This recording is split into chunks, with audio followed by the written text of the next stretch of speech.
Hello all. Today we are going to talk about the relationship between the individual and the society. And there are some different views about it within economics itself.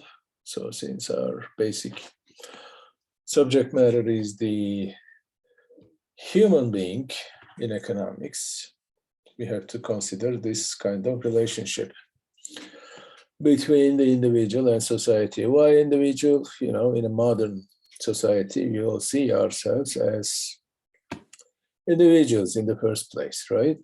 We are individuals. We care about our own well-being, of course. We are, so to speak, at the center of the universe. You know, everything, the world revolves around us, something which we also know that it is not the case. So as individual, we try to transcend, if I may, our own limitedness as an individual and to become a social being or a universal being. Well, this is a philosophical issue, of course. But for us, from a practical point of view, of course, the relationship between the individual and the society is important, as was explained in the famous unintended consequences of intentional action hypothesis, or as we know it, the invisible hand. The invisible hand was introduced, the idea was introduced by Adam Smith. But interestingly, it is Adam Smith who first put forward this idea, although human beings have a kind of feeling about this kind of relationship between individual and the society since Aristotle. You know, Aristotle argues that individuals are social beings. Human beings, by their nature, are political animal or social beings by definition. So, but Aristotle never talks about the individual, you know, what is good for the individual per se. Instead, he talks about human beings or a person. We always think that a person is the same with individual, but they need not to be same, you know, individual as a construct, as a hypothetical construct, if you will. You know, it also has some reality, of course, as an empirical reality. We are all individuals, but individuality is a kind of abstraction from social influences, so to speak.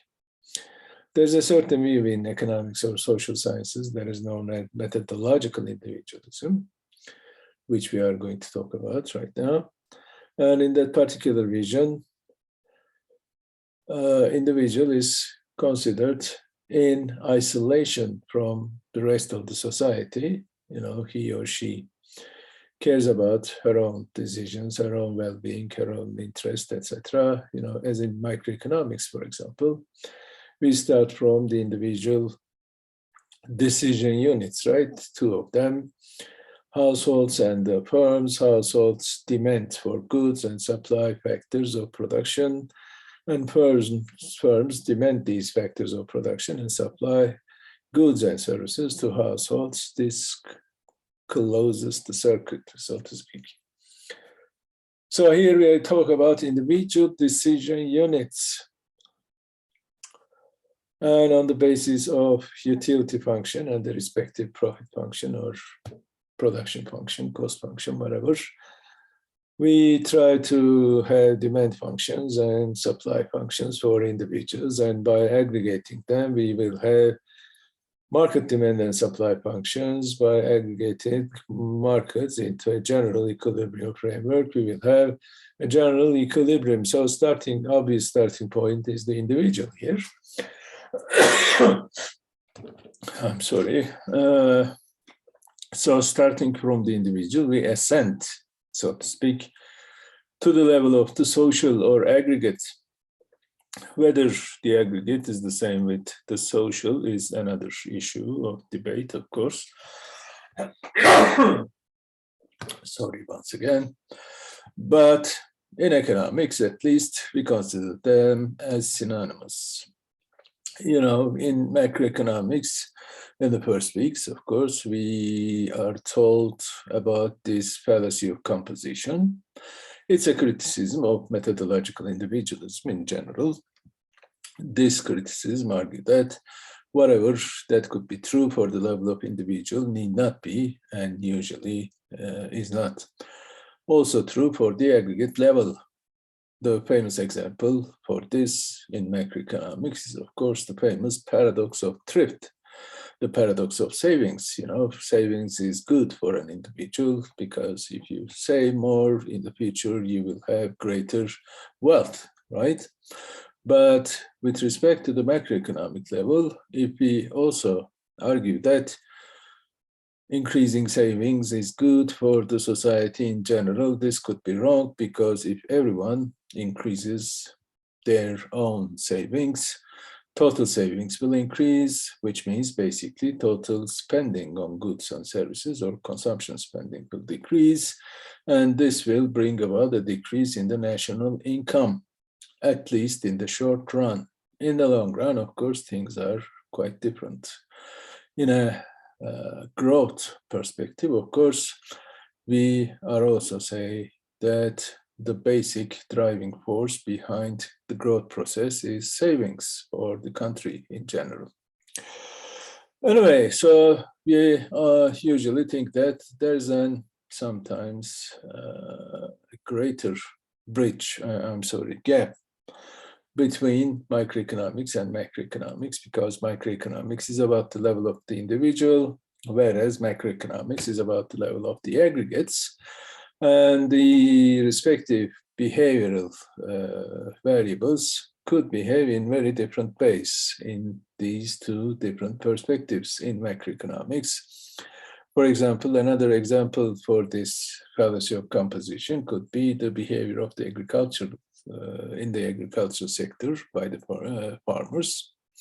If a single farmer increases her production of a specific grain or corn, whatever, her income will increase. But if every farmer in the same market will increase their production of the same goods, their overall income will decrease, right? Because the total supply in the market will increase, which will drive the equilibrium price down.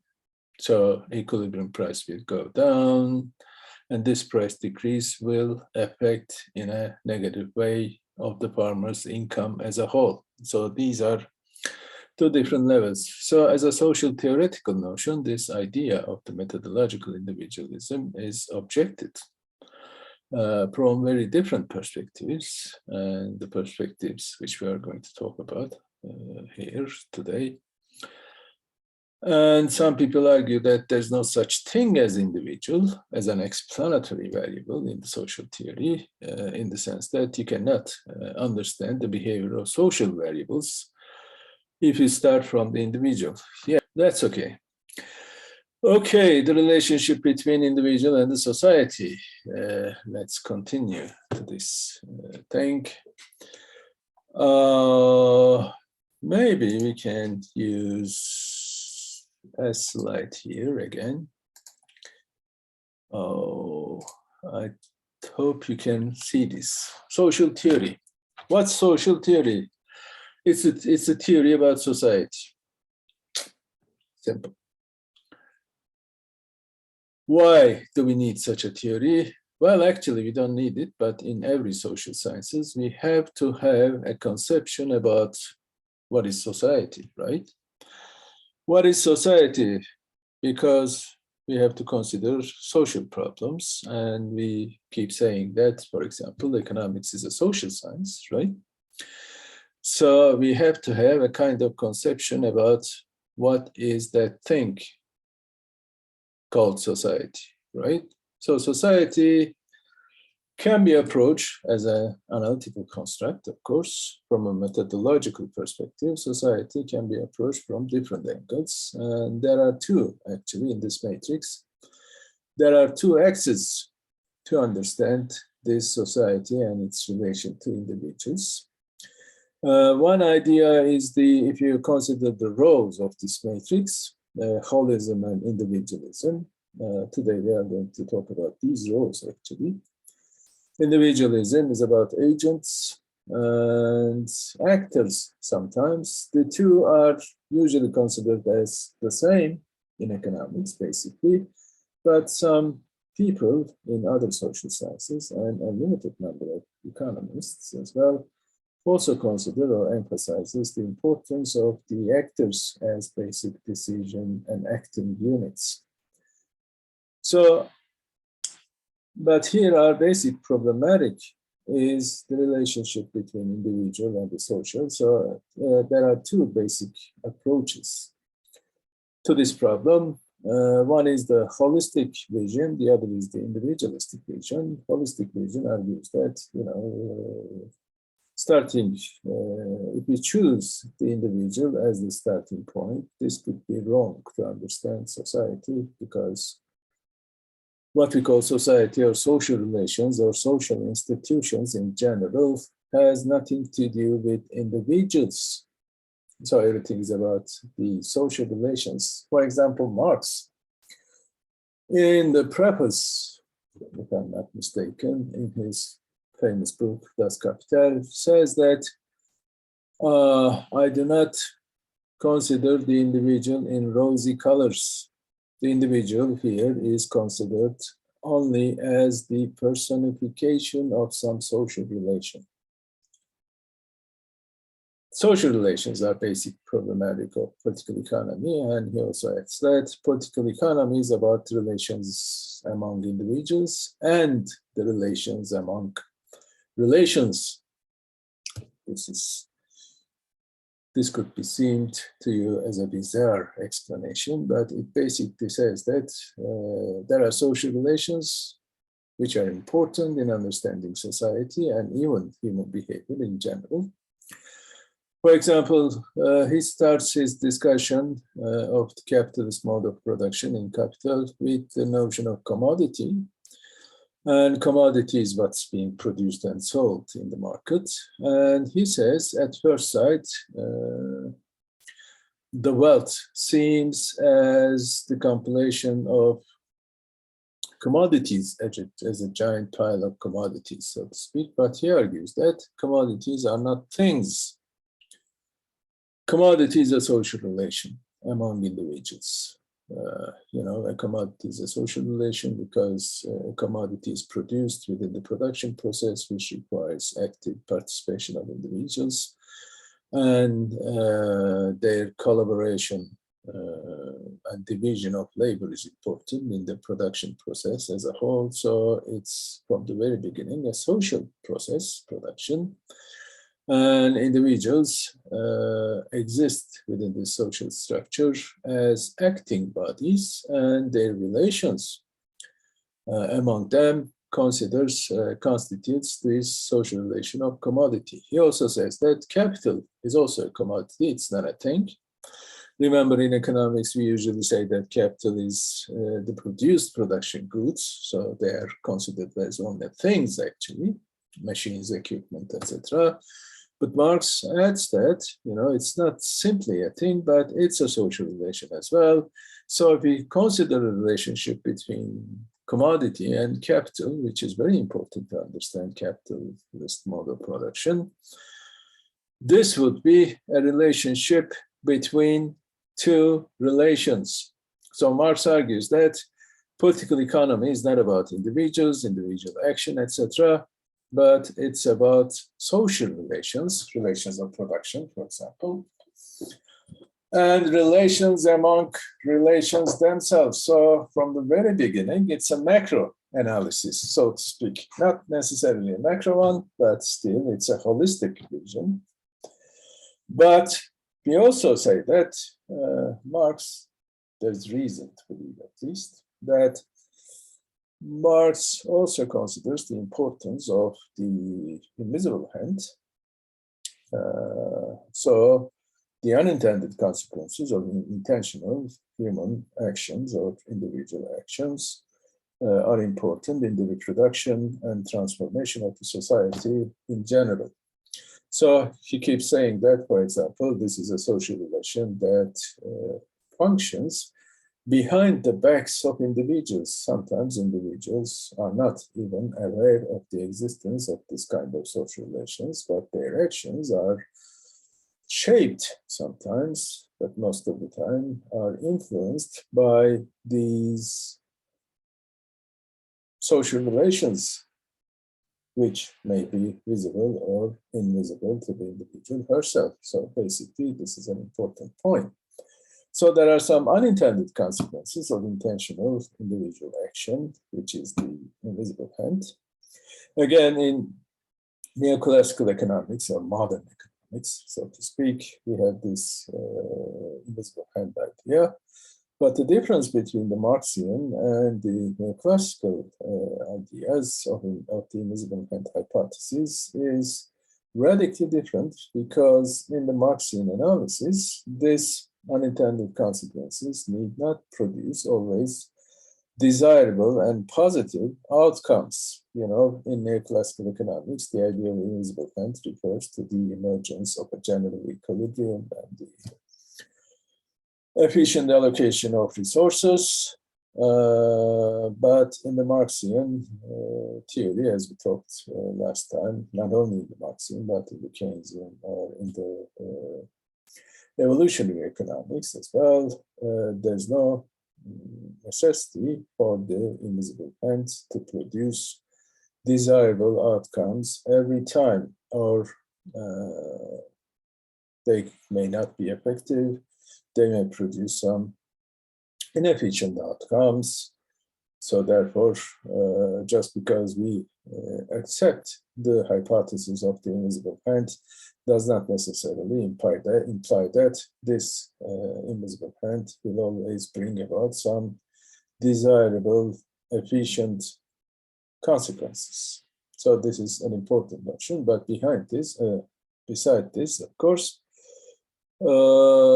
we have the same idea of the relationship between individual action and the reproduction of society, which is the invisible hand, also in Marx. So, but still in general, many people argue that Marx's vision of society is a holistic one. Whole means the whole, actually, W-H-O-L-E. So it is based upon this idea whole. So this is an age-old question, actually, the relationship between the parts and the whole itself. Since Aristotle argues that what we call the whole, it could be society, or even a human being or an organism, whatever, is not simply the sum of its parts. It's something different. So by this logic, we can say that society is not simply the sum of the individuals. You know, methodological individualists usually argue that what we call society is nothing but the sum of the individuals. In Bentham, for example, what we call social welfare or social well-being in general, or social utility, is simply the sum of individual utilities, right? So this is a kind of an individualistic outlook, whereas in the Rawlsian understanding of social welfare, for example, the welfare of society is to be measured on the basis of the least privileged individual within the society. This has nothing to do with the sum of the individual utilities and so forth. So it's a kind of egalitarian, or at least we can say that a semi-holistic vision. So there are different visions about this. And holistic approach argues that whatever we call the whole is different from its constituent parts. So, which implies that if you want to understand the whole itself, you should not start from the parts, but the whole itself. Basically, Hegel, for example, is an interesting philosopher who constantly emphasizes the importance of the whole, or the totality, as he calls it. And Marx actually shares this vision with Hegel in this respect. And he says even the parts are themselves determined by the whole. So the causality does not run from the individual to the society in this understanding, but from the society to the individual. We are, so to speak, trapped within some cosmic order or some social order in Marx. In Hegel, it's a kind of social order. And individual actions are to be determined by the actions of the whole itself, which is called by Hegel as the spirit. It's the spirit that directs, so to speak, our own actions. So he's got this famous idea of the cunning of reason. We consider ourselves as free beings. So our actions are to be based upon the notion of free will and freedom in general. But Hegel argues that there's no such thing as free will. Everything that happens occurs by necessity. Everything that happens must have happened. There's no other way. So here we are talking about society and so forth. This occurs by necessity. There is no such thing as human free will. The idea of the free will is simply a kind of self-deception, a cunning of reason. So our reason actually plays tricks upon us. In this sense, we consider ourselves as free being, but actually we are not free. We are destined to achieve for the spirit itself, of course, something that is meaningful. So the meaning of our own actions actually is derived from the spirit or the whole or the totality itself. So if you want to understand human action, the obvious starting point must be the totality itself. This is the vision of the holistic understanding of society. Same applies to Marx to a great extent, at least. So in this case, if we want to understand society,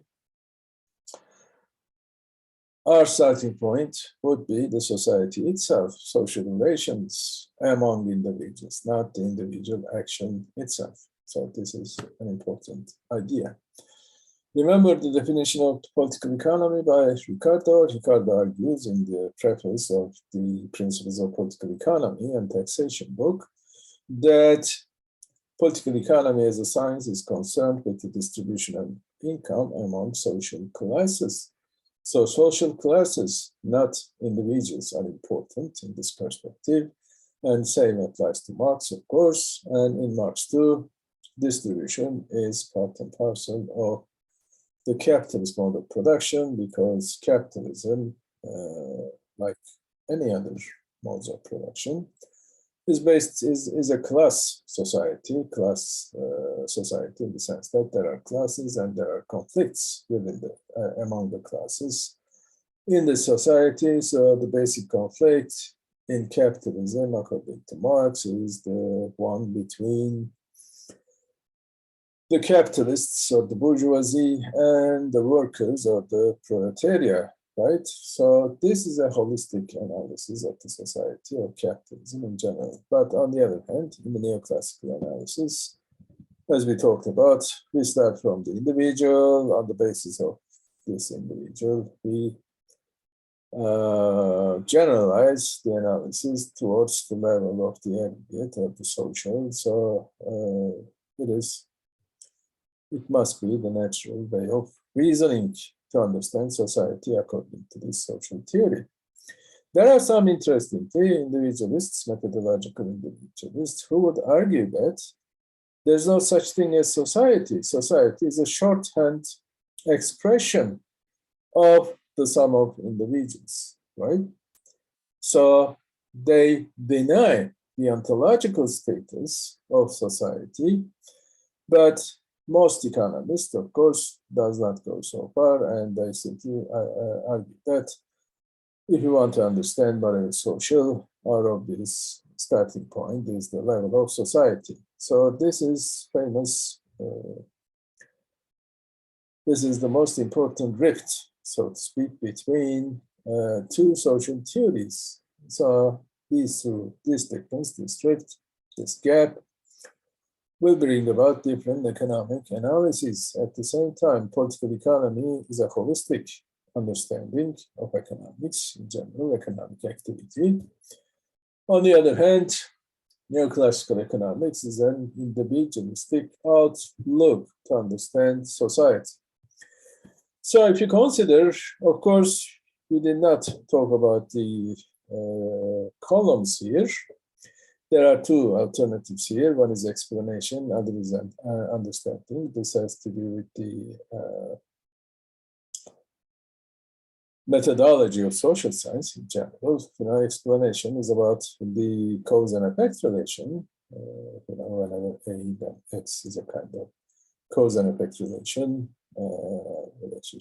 that was developed by David Hume, and science is resting upon this kind of cause and effect ideas. So if we want to understand society, we need to consider these causes and the effects. We these days talk about the causes of inflation, for example, and most economists believe that the basic cause of inflation is the increases in the money supply. So whenever there's an increase in the money supply, the rate of increase in the prices, or the inflation rate, will increase. That's a cause and effect relations. But in the other common understanding, some social scientists argue that economics is a social science. It's about individuals, and they argue that individual actions cannot be understood on the basis of a cause and effect relations, because there are some important categories which are explanatory in social interactions. What I say is that the notions, for example, of values in the first place, and also the category of meaning is important. Individuals are not concerned with achieving some outcomes that could be explained on the basis of cause and effect relations, but there are some ideas about what is meaningful in terms of their behavior. If I do this, it could be meaningful for me, but if I do the other thing, it is not meaningful. It's a shame. So this, basically, the notion of ethics in general has to do with this understanding notion, basically. The category of values in general are important in social science. So in this sense, social science is not strictly a science as in the natural sciences.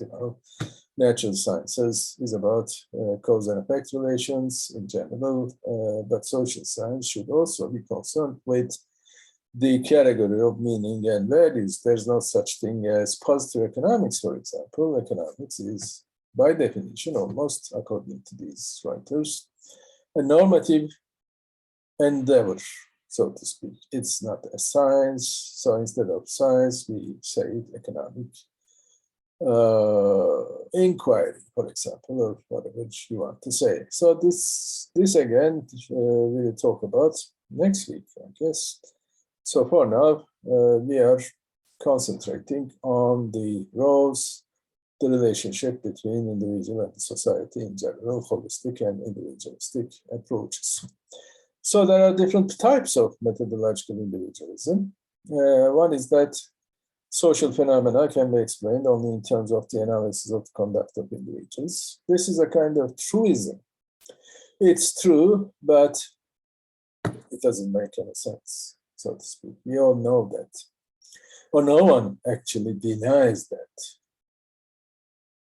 Social phenomena can be explained through individual actions. So this is one idea. This is truism. It's true every time because the idea of the invisible hand is based upon such an idea. And we all know that's what we call society. Human society, right, are formed by individuals, human beings. Human beings are individuals. So if you want to understand social behavior, you should consider at least individual actions, how they are important in bringing about some social consequences, etc. So in that sense, it's true. But it doesn't make much sense. Another is a stricter definition of methodological individualism. This is a methodological notion. It's about the methods of social science, right? It's a philosophical, but mostly methodological in the sense that it gives us some methods that could be used to understand social phenomena. A phenomena is something that we observe, right? Phenomenon and phenomena is the plural. Phenomenon is single. Single, yes, it's not. That all statements about social phenomena can be reduced without loss of meaning to descriptions of the qualities of individuals. So what we call social phenomena can be explained or understood on the basis of individual descriptions. The whole is the sum of its parts. This is the most general idea of the methodological individualism, and this is the most frequently adopted vision about society by most of the methodological individualists. If you want to understand social phenomena, your obvious starting point is individual actions, and only by examining individual action you can connect these actions with social relations or institutions in general. The third is even stricter in the sense that only individuals are real, so there's no such thing as society, it means. For this reason, any concept which refers to properties of collectivities or social systems, by collectivity we mean, polis, for example, community, or some social relations, social institutions, etc. Collectivities or social systems are abstract models, constructions of the theorist, in some way that the notion of individual is not. So collectivities have no ontological status, which means simply that they do not exist. The only existence is about the individuals. Individuals do exist and they do act, they are real. So what we call society is simply an abstraction which does not have any counterpart in the reality itself. So this is a very strict understanding of methodological individualists. Most methodological individualists actually reject such an extreme position, but still it's an interesting aspect of methodological individualist social theory.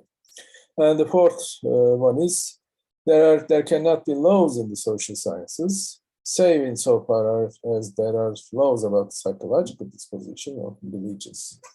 This is about psychology, or subjectivity, actually.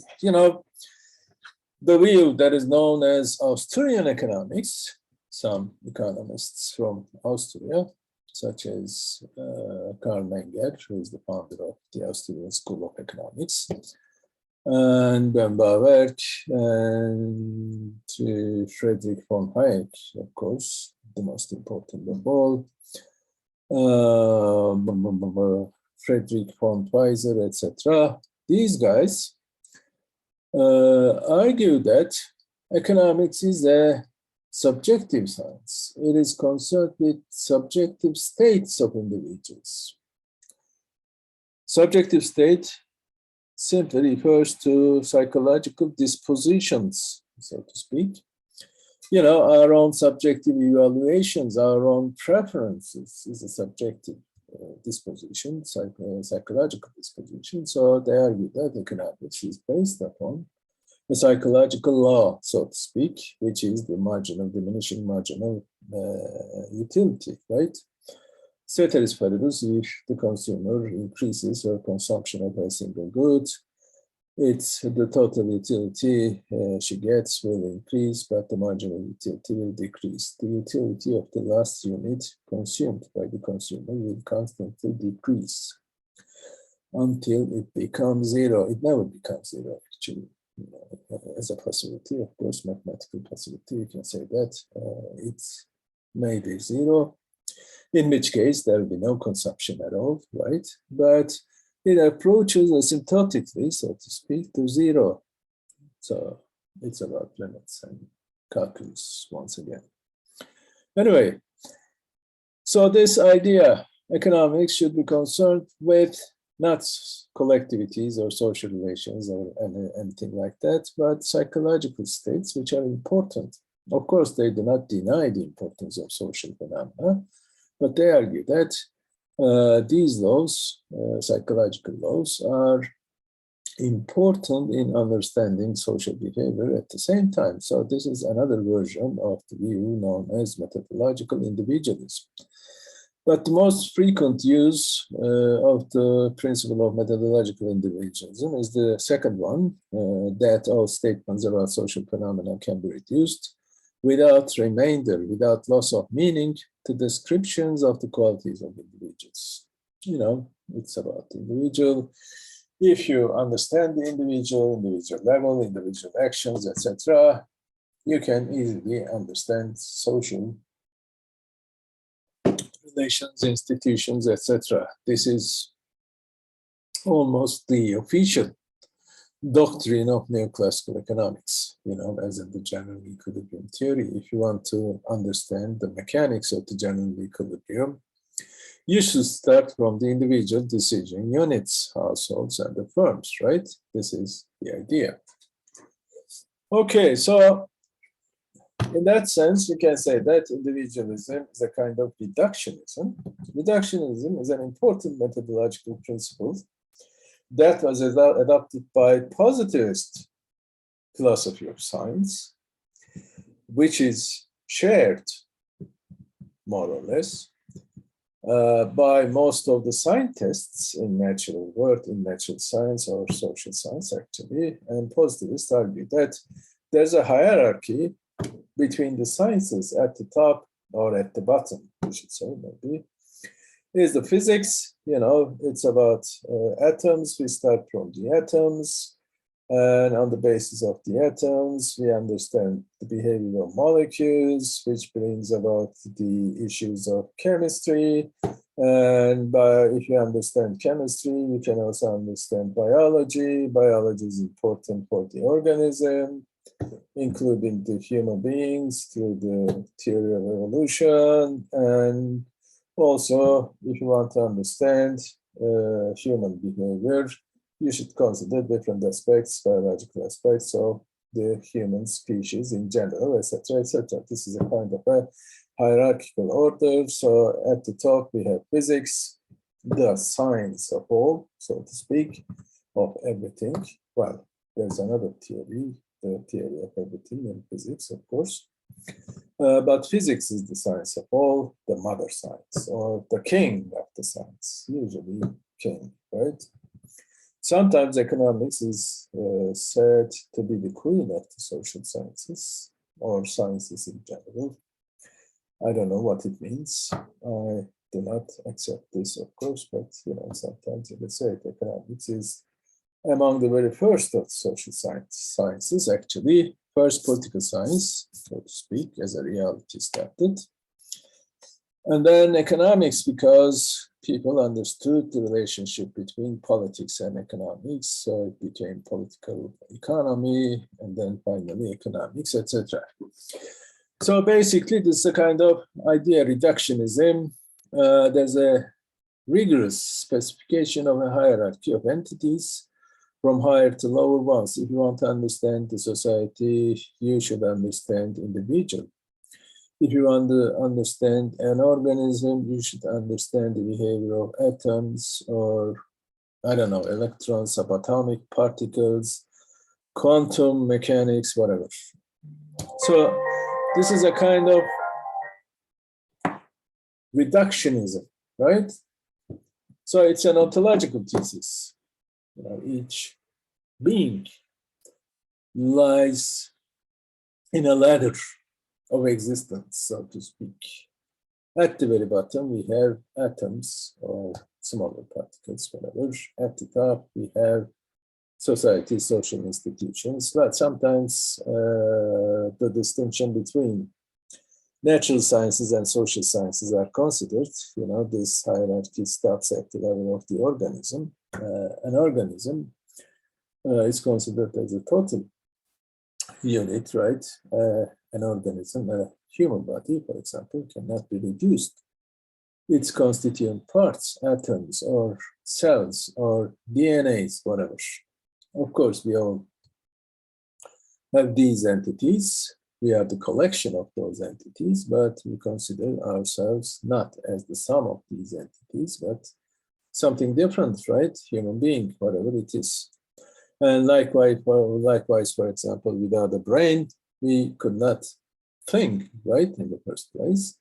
And whatever we call brain is a kind of highly developed, highly sophisticated organism. And thinking is sometimes understood as a kind of interactions among the neurons, right? Basically, which is a physical, even an electric process. But we say that our own thinking cannot be reduced to some electric impulses or whatever. Last time I talked about this movie, What the Belief We Know. It has an interesting perspective about the organism, basically. In that particular movie, some scientists said something like this, for example, whatever we call love is nothing but some physical process, involving some behavior of some hormones, some physical particles, etc., etc.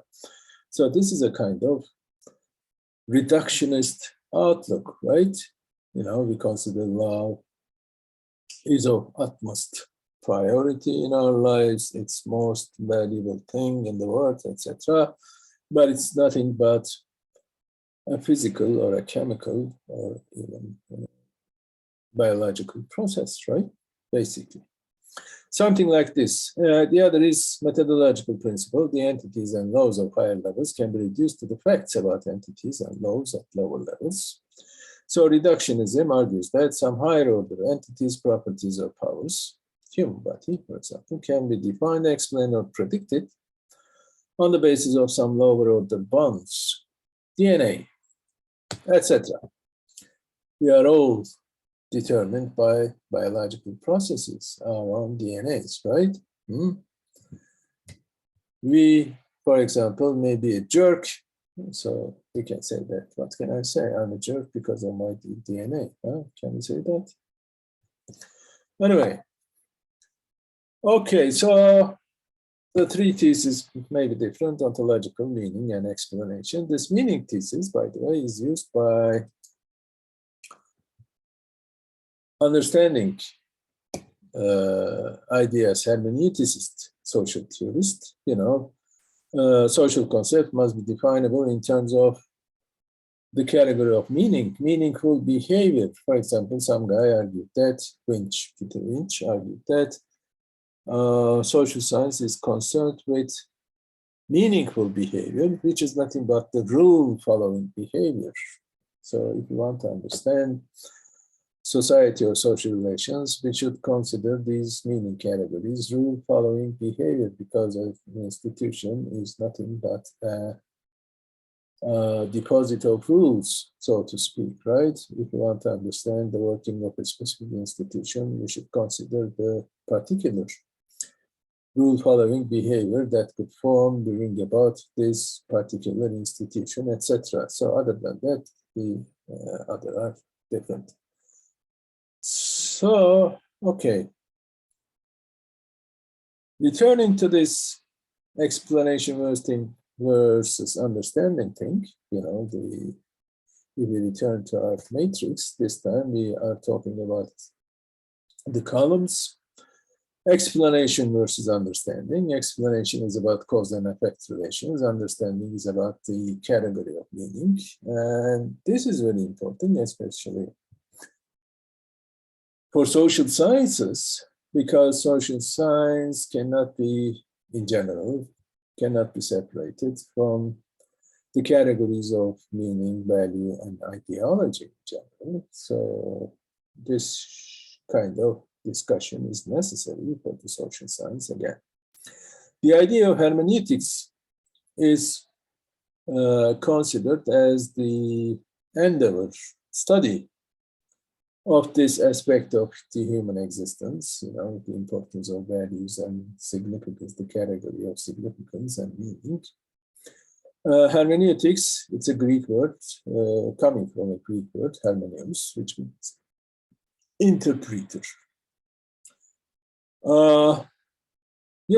This idea is interesting, especially it is emphasized by the postmodern thinkers more recently.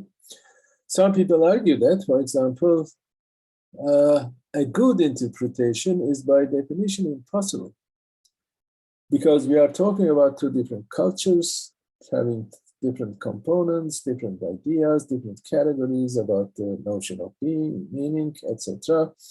So you can make a translation from a language, from a different language, but this translation cannot reflect the full extent of the work that was written in a different cultural perspective or cultural context. If you want to understand, for example, if you want to translate, for example, a writer such as, I don't know,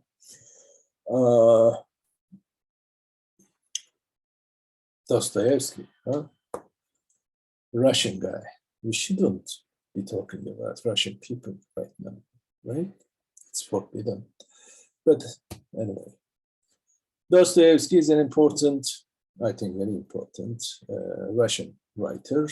And there are some good translations of Dostoevsky's work into Turkish, but we may argue that, if you want to understand the cultural aspects of the Dostoevsky's work, learning Russian is not enough. You should try to understand Russian society, Russian culture within the 19th century, of course, their relations, the categories that are important for human beings, etc., etc.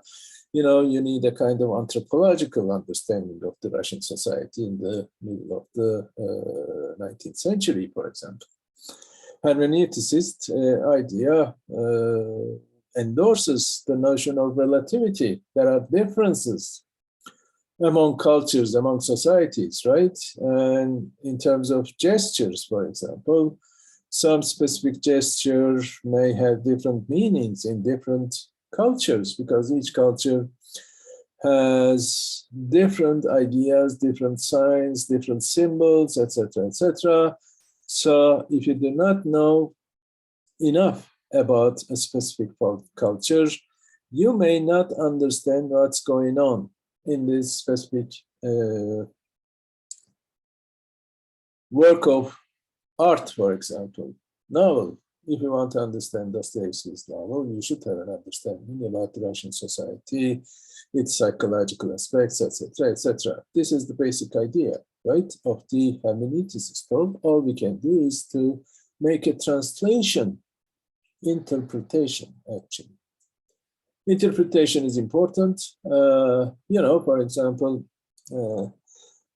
as I talked before, I hope my relationship with football, American football, they call it simply football, is something like that. I have never understood what's going on in the fields when I watch a particular football game. Many people try to explain to me the rules of the game, but my mind usually refuses to understand these rules, etc. So if you want to understand American football, you should know the rules. Human beings are rule-following beings. Human behavior is a rule-following behavior.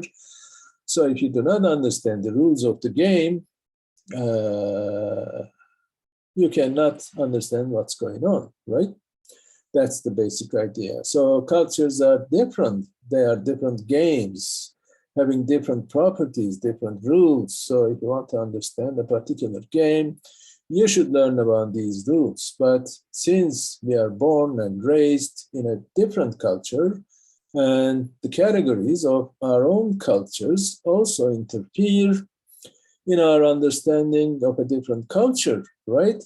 Basically, we try to interpret particular aspects of a different culture by using our own categories which could be wrong, you cannot understand. So you have to try to learn and understand the internal structure, so to speak, of a different culture and the meaningful behavior or rule-following behavior, etc., etc. So in that sense, social science is not a science, which means basically that you cannot understand a different society or a different culture on the basis of cause and effect relations. There's an interesting example of this. Some being, some extraterrestrial, some alien from the Alpha Centauri, for example, came to here, and that particular being, alien, starts observing the behavior of people in Beta, from a distance. And, at some different times, people enter into buildings, and at some other times, people go out, etc., etc. So this particular being tries to understand what's going on in Beta. But if this alien does not have any conception about university, for example, what it is, etc., he would not understand, or alien would not understand what's going on here, right? So we should have some conceptions about what's going on, what is the category of meaning or meaningful behavior, etc., for a particular society or culture. So societies are like texts that should be interpreted. So every translation is an interpretation, right? There are different translations of the same word in literature and even in economics, for example. There are, 3 different translations of Marx's Das Kapital into English. And some people say that one of these translations is good, the other is not good. The text, the German text, is the same, but there are different translations of it because there are different interpretations about the meaning of particular words or notions, etc., etc. Likewise, different societies, different rules of the games could not be understood if we do not have any kind of conception about what's going on in this particular culture, merely on the basis of cause and effect relations. Causality is not enough to understand societies. That's the basic idea. So social science should be concerned with the clarification of meaning, what is meaningful behavior, and so forth, and conceptual connections rather than with causal explanation. So social science is no science at all, as in the natural sciences. The problem is something like that, the relationship between the observer or the scientist and the natural object is a one-way relationship, right? The scientists observe the natural phenomena or the natural being, what's going on, and she tries to understand it in terms of cause and effect relationship, etc., etc. So a fairly good representation of the natural reality could be come up with. That's the basic idea. But in the social sciences, unfortunately, our own subject matter is the human beings themselves, right? Human beings are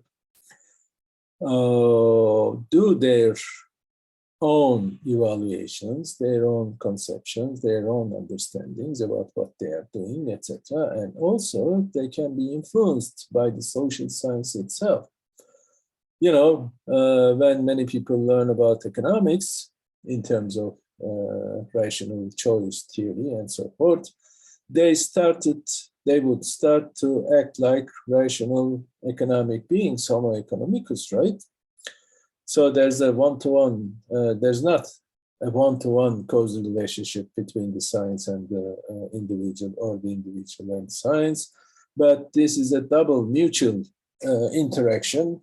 Science affects human behavior, and human behavior also affects society and therefore science, etc. So there's a two-way relationship here. Just like the language, for example, itself is a medium, but that medium also influences human behavior.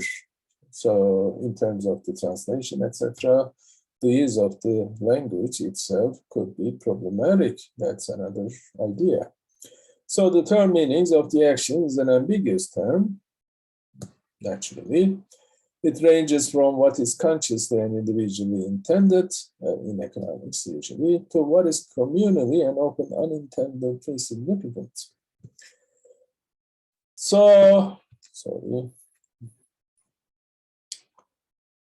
the aim of social science in hermeneutics is social study is not to include human action under a causal law. Science is considered as understanding human behavior in terms of some laws. This is the famous covering law models. But to discover the rules or goals or meaning which guide the action and render it meaningful. And the effort for understanding these rules requires interpretation. So social phenomena should be seen as a kind of a text to be decoded through imaginative reconstruction of the significance of various elements, etc. This method of interpretation or understanding started as the interpretation of some holy texts, Bible, for example, in Germany mostly. It's a German account. There's a wording of holy texts and also some meanings of these wording, right? We read some story in the book, but actually this story conveys some deeper understanding or meaning. Also, you can say that there's a hermeneutical circle. If we start reading this particular text, we try to understand it, and this understanding requires interpretation, and on the basis of this interpretation, we read the text itself again, and we reach some different interpretations or newer or deeper interpretations, which again sheds light to understand in a deeper way of the particular text. So this circle, hermeneutical circle, is important to understand the real or hidden and deeper meanings of the holy text. Just like this, society is something like a text, right? Which should be read and also interpreted, and this interpretation provides us with new techniques of understanding the society at a deeper level. Again, this goes on and on. This is the way of doing proper social study. This is the idea. So, and Ludwig Wittgenstein is an important philosopher in this respect. He was not the originator of hermeneutics. Hermeneuticist idea is older than that. It originates actually from Hegel's work. After Hegel, Dilthey was an important philosopher who applies again the idea of the spirit to society and so forth. And here the most important notion was the zeitgeist, the spirit of time. The spirit of each time, each epoch is different, or the spirit of each society is different. What is the spirit? Whatever makes us Turkish, for example, or British, or German, whatever. Usually we consider culture as synonym to nation, but it is not entirely correct. But still, whenever we think of a particular culture, we talk about, British culture, American culture, Turkish culture, whatever. This is another point of debate, actually. But Wittgenstein, the later Wittgenstein, sometimes it's said, in his Philosophical Investigations book, uses this idea of a game in discussion human action. The rules of a game not only regulate how it is played, but more importantly, define or constitute the game itself.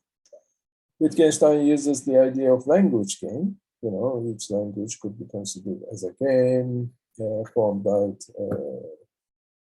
rules of the game, rules of language, grammars, etc., etc. But still, there's plenty of room for interpretation within language itself. Even Bakhtin, a Russian philosopher of the early 20th century, argues that, he says something like that: a language is like a cockpit of a plane in which there are many pilots, and each pilot wants to drive the plane in a different direction.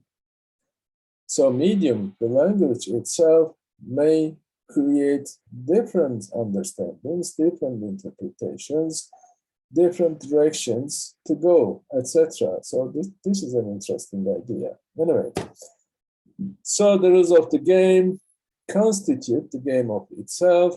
So moves in the game have meaning only within the rules. Words have meaning only within a language and within practices of communication.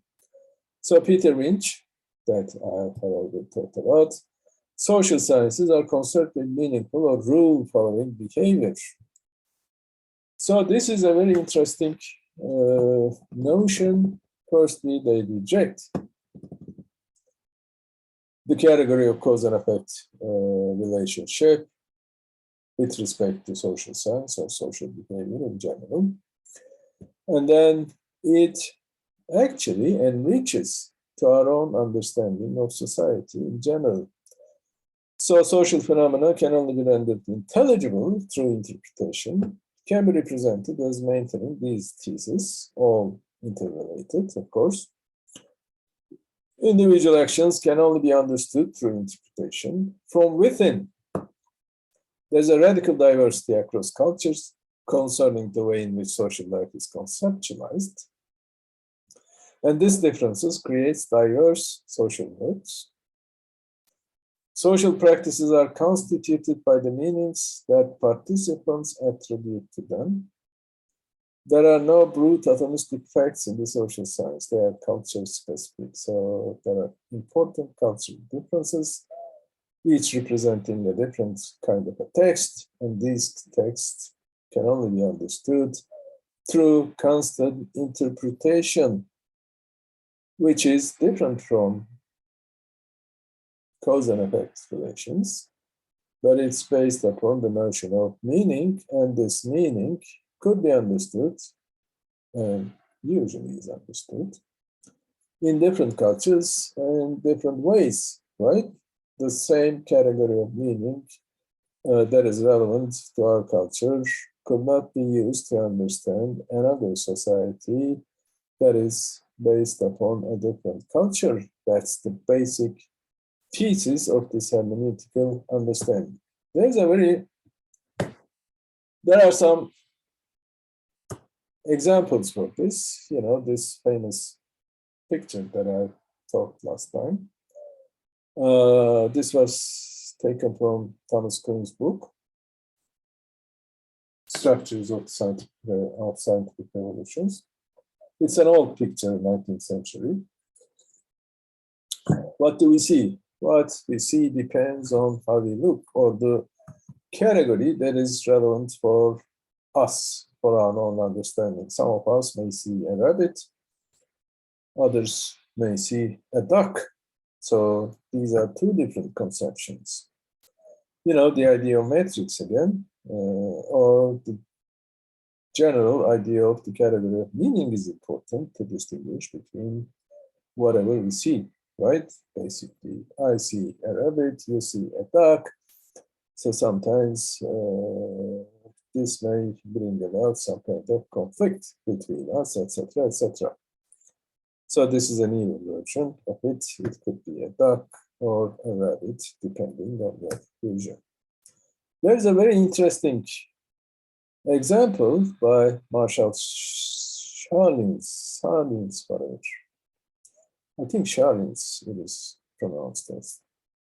Islands of History. This guy was an anthropologist. He died, unfortunately. And he wrote some interesting books about history and so forth. And this particular story is from a Maori Uprising in the 19th century against the British rule. Maoris are the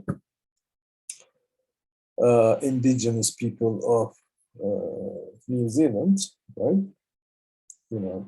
They are famous with their dances, remember? The whole revolt was about a certain pole, the flagpole, interestingly. The flagstaff flying the British colors above some place in the Bay of Ireland, long the most populous European settlement. On 4 separate occasions, the Maori rebel, Honoheke, and his warriors of the something tribe cut down that flagpole. They attacked the flagpole itself and they tear the British flag down, etc. Through the uprising for Heke, the flagstaff itself remained the root cause of the war, in the sense also of the strategic objective. This doesn't make any sense, right? It's only a flagpole, it's only a pole. But let us fight, etc., etc. For the fourth assault, for example, warriors were deployed to make an attack on the European settlement as a diversion, so that Heke could go up the hill and take the flagpole. You know, usually we expect these guys to attack to the settlement, right? But instead of settlement, they try to have this particular pole, not the flag itself, but the pole. Interesting. Their own mission accomplished, etc. One condition must be that the governor does not erect another flagstaff. So this is the condition that they adopt to make an agreement with the British. There should be no flagpole. For their part, of course, this is understandable because of the symbolic value of the flag itself. You know, a flag is the symbol of our own national identity, so it's important to defend, etc., etc. They thought that these guys, Maori people, attacked the British flag because of its own significance for the British people. But reality is not this, actually, interestingly. The reality itself, the Maori seem not at all as interested in the flag as they were in the pole. And the third assault was content to leave the flag itself in the hands of certain Maori families who had been set to guarding it. And so their problem is not with the flag. Yet the blockhouse ultimately must have confirmed the rebels' interpretation, for the whole construction now plainly resembled a Maori tuahu, a fenced altar within which were erected one or several poles, such as constituted the sacred precincts of Maori settlements and embodied their ancient claims to tribal lands. So pole itself is the most significant thing here because it is resembling to the temple, right? So they thought that the pole is important for the British because it has some sacred value or some religious value. So if we achieve this particular pole, then we could be successful in our fight to the British. British thought that it was about the flag because it has a symbolic value for the British people, etc. So there are two different interpretations based upon two different cultural frameworks, which created the conflict. Well, the conflict was not created for this, but different interpretations would lead to some interesting results, right? This is, of course, Maori in the end were not successful as we know it, right? The very name of the continent or the country is New Zealand, right? So, but this is an interesting study showing the significance of the category of meaning, right? These meanings are important for people and individuals do have some ideas about the category of meaning in the sense that there are also cultural differences across cultures, right? With respect to the notion of meaning, whatever could be meaningful for me could not be and are not usually meaningful for other cultures, right? Basically. So this is the idea. And if you want to do social research in general, you should consider these differences. So a description using different symbols and meanings from our own may create confusions and misunderstandings, right? A true understanding requires the knowledge and interpretation of the shared meanings and symbols within the society that is being examined. Otherwise, if you use only observations, trying to understand cause and effects, it is not possible to understand that society and its categories that are meaningful, right? So social science, in that sense, is more difficult than the natural sciences because there are different interpretations and different understandings about the meaningful behavior and so forth. So the values of a particular culture is important, which implies that social science cannot be eradicated the category of values. Remember the distinction between positive economics and normative economics? Economics is concerned with the question of what is it, etc. What is unemployment, whatever. Not the category of ought to or should, what it should be done, etc. So values should be eradicated from the social sciences. But this is not possible because the category of value is important in two respects. One, people do have their values, their own values as to what is meaningful, right? I should do in a certain way because this is the way I should be doing.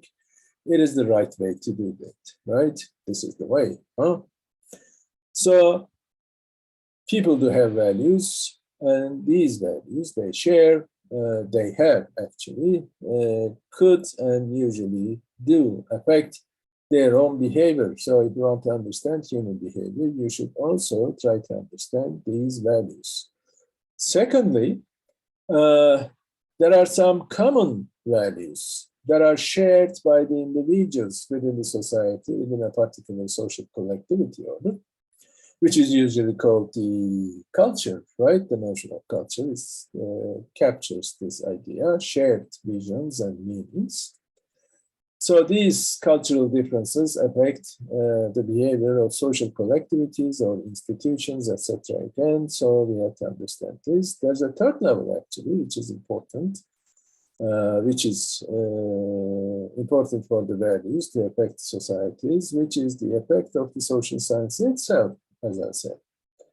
Sometimes this is called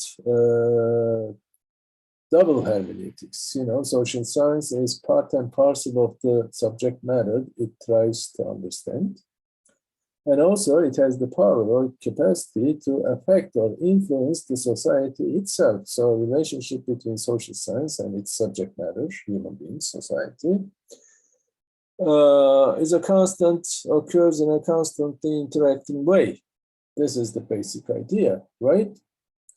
For example, there's an interesting example by Roy Bhaskar, founder of critical realism, about whatever happens during Germany under the Nazi rule, not only in Germany, but throughout Europe, basically. There are some statements. One is the statement, a country was depopulated. Yes, the population of the country decreased. Millions of people died. Of course, there was a war, and also Nazis killed many people. Millions of people were killed, yes, and millions of people were massacred. These are different statements. Each describes the same phenomena, right? Whatever happened in Germany or in Europe under the Nazi rule. Population decreased because many people died. Actually, many people were killed. In that sense, killed and massacred may be similar, but massacred refers to some kind of planned killing, when We talk about killed, for example, we usually say that this guy was killed in a car accident and so forth. So it's more, I don't know, it's not value laden, we can see, but when we say massacred, they were killed intentionally with brute force and in a planned way, etc., etc. So millions of people were massacred. So basically, D is the most evaluated, it's the most value laden among these four statements, right? So sometimes values are important, especially when you are doing social science. Values are important to have good descriptions, actually, of what's going on in the society in general, right? If you say the country was depopulated, we could understand that, for example, if we do not know what's going on, actually, the population of the country decreased, but whatever happened actually is some people, millions of people were killed, were massacred in a brutal way, etc. So basically, social science should not actually be free from value judgments. If you want to do social study, social work, social research, whatever you say, you should consider the importance of the category of values and meaning and cultural influences, because otherwise your understanding will be of the society and human action could be deficient. That's the basic thesis of the Hermeneutics position. So whatever happened in the Second World War, apart from the people who were killed in the combats and war itself, some 6 million Jews, almost 5 million Soviet civilians, and also prisoners of wars, military personnel, Polish people, Serbians, disabled people, Masons, Slow Spanish Republicans, homosexuals, Jehovah's Witnesses. They were all killed in the concentration camps. They were killed, they were massacred by the Nazis, right? So if you do not want to say whatever happened during the Second World War, you can simply say that population decreased, but this could be wrong, right? That's the basic. So within the Hermeneutics approach, again, two methods are possible. One is the holistic idea, the other is top individualist or bottom-up idea. In the first, we consider the game itself, the cultural framework itself, which is important in understanding the behavior of individuals. Another is the individual values and categories of significance that can be looked up, because they are important in the production and reproduction of the game itself, or they constitute the game itself. The cultures do rise and reproduce themselves by virtue of the categories of meaning for individuals, basically. So again, an individualist outlook is important. Remember our matrix. In the understanding column, we have two options. One is the holistic approach, the other is the individualistic approach. Holistic approach considers the games. Remember the language game of Wittgenstein's and seeing the culture as a kind of game. And there are also actors. The difference between agent and actors is not a great one, actually. Agent is usually considered as having the power of making a difference, different in the state of affairs, different in the world, different in itself, for example. Human beings do have the power of making a change, however small. That's another issue.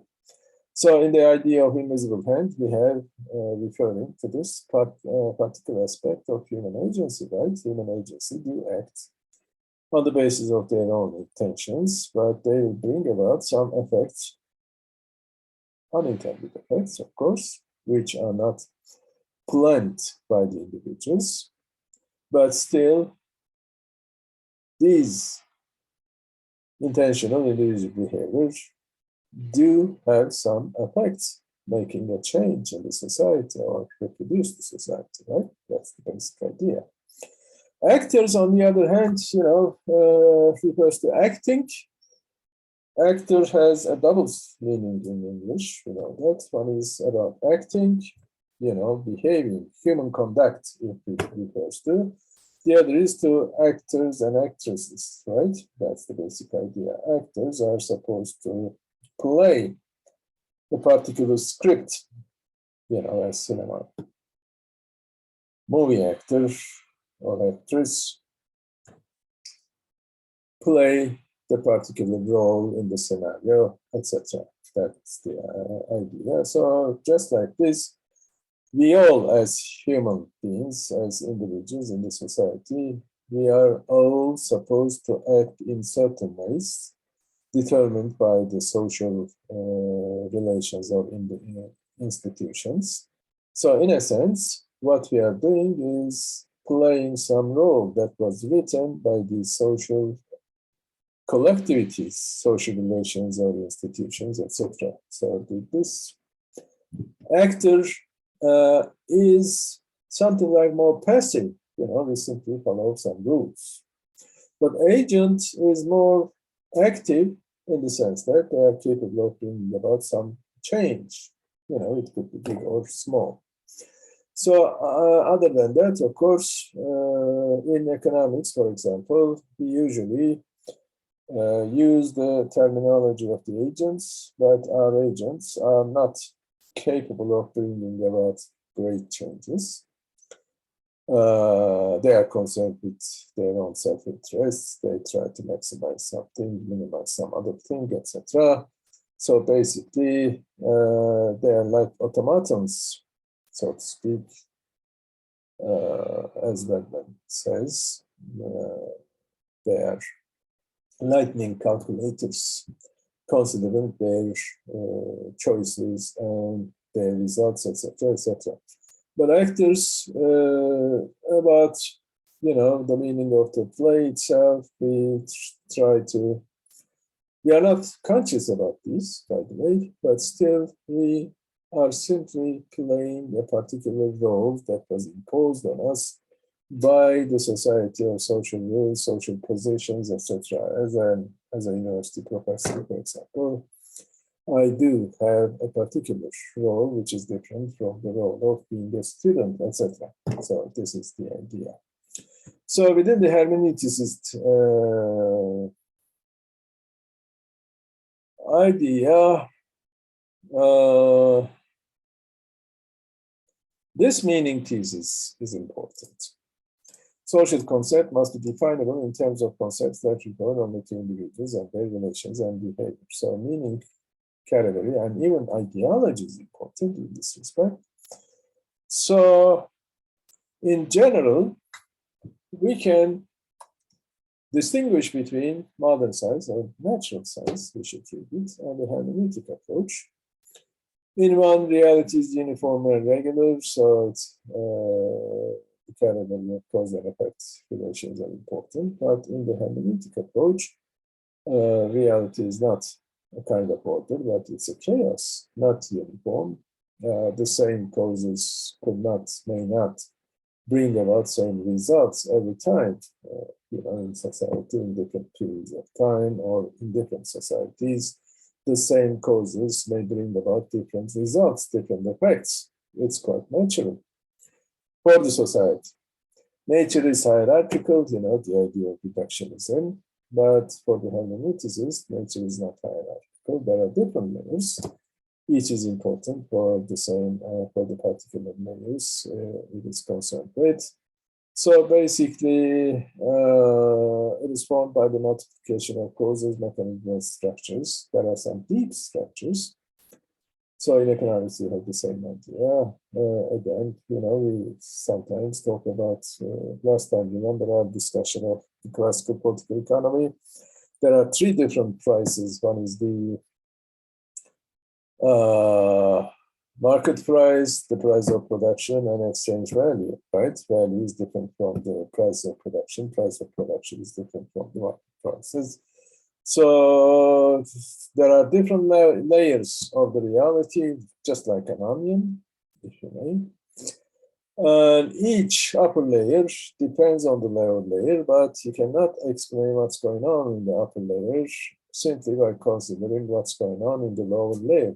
Rejection of the idea of reductionism, right? Reality is not mechanical, it's organic, develops, grows, faints, collapses, redevelops, etc. And it is not possible to predict the future for this reason, because same causes will not bring about same effects every time, everywhere.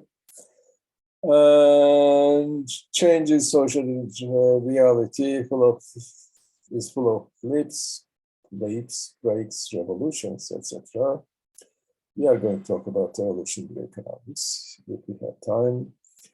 And nothing is objective in the social science. It's subjective, basically, but still the subjective states or actions will have some objective results, etc. So social science is not universal in the sense that it applies to every society and every historical period. There are differences, cultural differences of the category of meaning, etc. So I think it's enough for today. Next week, we can go on to discuss this particular implication of this hermeneutical approach with respect to social science in terms of the discussion of ideology and social science. Is it possible to distinguish between ideology and science? Maybe not. Maybe it is. Anyway, I think we should stop here for now.